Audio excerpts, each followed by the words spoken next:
the greatest dog show in the world. Crufts has a long, distinguished and sometimes slightly strange history. It was founded by travelling dog biscuit salesman Mr. Charles Cruft in 1891 and took place in London. There were nearly 2,500 official entries at the first show, among them Queen Victoria's own dogs, 3 of which won prizes. No surprise there. The first Best in Show prize was won by a greyhound called Primley Sceptre.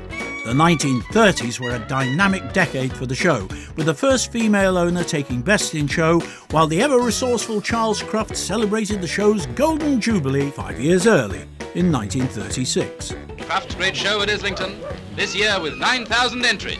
Oh, pardon me, 9,001. The splendid entry doesn't show any great change in popular taste. The Spaniels and Labradors are strongest in numbers, with Pekingese third. The aristocrats of the doggy world are making their bow-wow. That's just camouflage. And this is the end of the tale, said an old wag. In 1948, the Kennel Club took over Crufts, and 2 years later, in 1950, the BBC began televising Crufts. By the start of the swinging 60s, there were over 15,000 dogs competing at the show. And a very special day was when the Queen attended. There was a great deal of activity amongst the Basset hounds, for Her Majesty was the first reigning monarch ever to visit Crufts. It certainly caused a lot of excitement. The 70s saw Crufts lose its apostrophe and it gained me. The breed judging still remained big news, and it was a decade of glam rock, glam dogs and long hair. Record attendances and record entries marked the 74th annual Crufts Dog Show. Olympia echoed to barks, yelps, oohs and ahs, and the appreciative applause of dog fanciers who knew good hounds when they saw them. As for the dogs themselves, they revelled at being the centre of attention. Owners go to great lengths to bring their animals to perfection and keep them that way for the 2-day event, which is recognised as the world's premier dog show.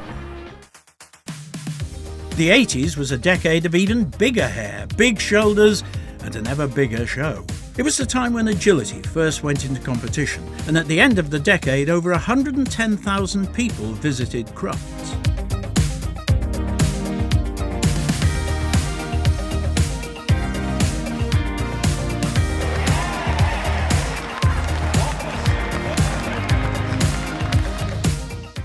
In 1991, Crufts turned 100 and left London, taking up residence at the NEC in Birmingham, where it's stayed ever since. 22,973 dogs entered, which meant the Guinness Book of Records proclaimed Crufts as officially the world's largest dog show, 99 years after Charles Cruft had first made that claim back in 1892.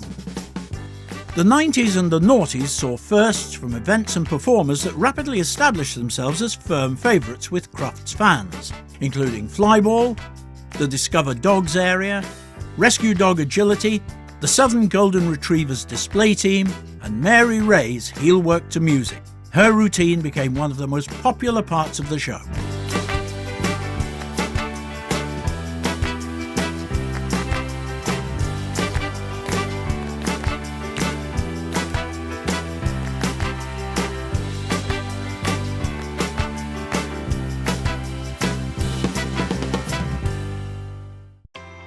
Despite everything else, Best in Show still remains the highlight of each year.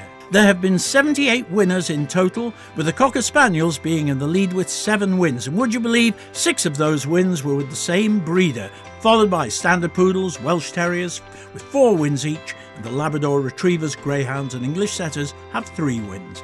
The largest dog ever to win Crufts was a Great Dane, and the smallest one, a Yorkshire Terrier. It's going to be Best in Show, the Scottie takes Crufts Best in Show for 2015, the winner of the Terrier Group, multi-champion McVans to Russia with love. So there you have it, 125 years in under 5 minutes. Here's to the next 125.